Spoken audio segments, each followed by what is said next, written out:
തലേ ദിവസം നമ്മുടെ വെയർ ഹൗസിൽ കർട്ടൻ ഹോൾഡറിന്റെ പണി നടന്നുകൊണ്ട് തന്നെ നല്ല പൊടിയുണ്ടായിരുന്നു. അപ്പോൾ രാവിലെ ഞാനത് മൊത്തം വൃത്തിയാക്കി തൂത്ത് തുടച്ചിടാനുള്ള പരിപാടിയിലായിരുന്നു. സത്യം പറഞ്ഞാൽ കരിക്കിലെ രതീഷ് സാറിനാണ് എനിക്കിപ്പോൾ ഓർമ്മ വരുന്നത്. അതൊക്കെ പോട്ടെ, നമ്മുടെ ഓഫീസിലെ ടേബിൾ കണ്ടിട്ട് ഒരുപാട് പേര് ചോദിച്ചിട്ടുണ്ട് ഇത് കസ്റ്റമൈസ് ചെയ്തതാണോ എന്ന്. ഒരിക്കലും അല്ല, ഇത് ഞാൻ സെക്കൻഡ് ഹാൻഡ് വാങ്ങിയതാണ്. നല്ല ക്വാളിറ്റി ഉണ്ട്, നല്ല ഭംഗിയുണ്ട്. പറ്റുന്ന എല്ലാ ദിവസവും ഞാൻ വിളക്കെത്തിക്കാറുണ്ട്, അതിന് എന്ത് തിരക്കാണെങ്കിലും. അതൊക്കെ കഴിഞ്ഞ് കുറച്ച് സ്റ്റോക്ക് ഒക്കെ എൻ്റർ ചെയ്തുകൊണ്ടിരുന്നപ്പോൾ നമ്മുടെ ഒരു കൊറിയറും വന്നു. ജ്വല്ലറി ഒക്കെ ഡിസ്പ്ലേ ചെയ്യാനുള്ള ഒരു ട്രേ ആണ്. അതിനുശേഷം വർഷയും വന്നു. കുറച്ച് പണികളൊക്കെ ചെയ്ത് തീർത്തിട്ട് ഞങ്ങൾ ഒരു ഷോപ്പിങ്ങിന് പോയി. നമ്മുടെ വെയർ ഹൗസ് വന്നിട്ട് ആദ്യത്തെ ക്രിസ്മസ് ആയതുകൊണ്ട് എന്തായാലും ക്രിസ്മസ് ട്രീ വേണമെന്ന് ഞങ്ങൾ ആദ്യമേ ഉറപ്പിച്ചിരുന്നു. പിന്നെ കൂടെ കുറച്ച് സ്റ്റേഷനറി.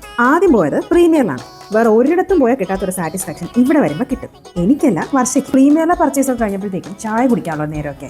എന്നാൽ പിന്നെ ഇന്ധനം നിറച്ചിട്ട് ബാക്കി പരിപാടിയാകാന്നുള്ള രീതിയിലെ ചായ വടയൊക്കെ അകത്താക്കിയതിന് ശേഷം ആദ്യം രാമേന്ദ്രയിൽ പോയി. പ്രത്യേകിച്ച് അവിടെ നിന്ന് ഒന്നും വാങ്ങാതെ അതിന്റെ ഓപ്പോസിറ്റുള്ള സാറാ 19 എന്ന ഷോപ്പിൽ പോയി. അവിടെ കളക്ഷൻസ് കുറവായതുകൊണ്ട് അവരുടെ തന്നെ ചാലയ്ക്കകത്തുള്ള ഒരു ഷോപ്പിൽ പോകാൻ ഞങ്ങൾ വിചാരിച്ചു. ഈ ഇടയ്ക്ക് റീൽസ് കണ്ടിട്ട് ഒരു ഹോൾസെയിൽ കട കണ്ടായിരുന്നു, അതും ഈ അട്ടക്കുളങ്ങര ഏരിയയിൽ. അപ്പോൾ എന്തായാലും അവിടെയും കൂടെ ഒന്ന് കയറിയിട്ട് ചാലയ്ക്കകത്ത് പോകാൻ വിചാരിച്ചു. അങ്ങനെ നമ്മൾ ക്രിസ്മസ് ട്രീ വാങ്ങാൻ നേരെ ചാലയ്ക്കകത്ത്. എല്ലാം ഓരോ പ്ലേറ്റ് വീതം പോരട്ടെ എന്നുള്ള രീതിയിലായിരുന്നു ഞങ്ങൾ. തിരക്കുന്ന പറഞ്ഞാലും പോരാ, ഒടുക്കത്തെ തിരക്ക്. വല്ല വിധേനയും ബില്ലിട്ട് സാധനങ്ങൾ കൊണ്ട് ഞങ്ങൾ നേരെ വേറെ സ്ഥലത്ത് തിരിച്ചു വന്നു. ഇനിയാണ് ടാസ്ക്. ട്രീ ഡെക്കറേറ്റ് ചെയ്യണം, ഒരു വീഡിയോ എടുക്കണം, അങ്ങനെ ഒരുപാട് കാര്യങ്ങൾ ചെയ്യാനുണ്ട്.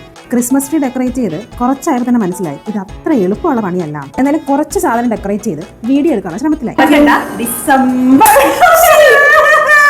പ്രത്യേകിച്ച് യാതൊരു പ്രിപ്പറേഷനും ഇല്ലാതെ പെട്ടെന്ന് ഒരു വീഡിയോ എടുത്തു. അപ്പോൾ തന്നെ രാത്രി 10 മണി കഴിഞ്ഞിട്ടുണ്ടായിരുന്നു. അവസ്ഥ ഇങ്ങനെ. അപ്പോൾ ഇന്ന് ഇത്രയേ ഉള്ളൂ. Tata bye bye.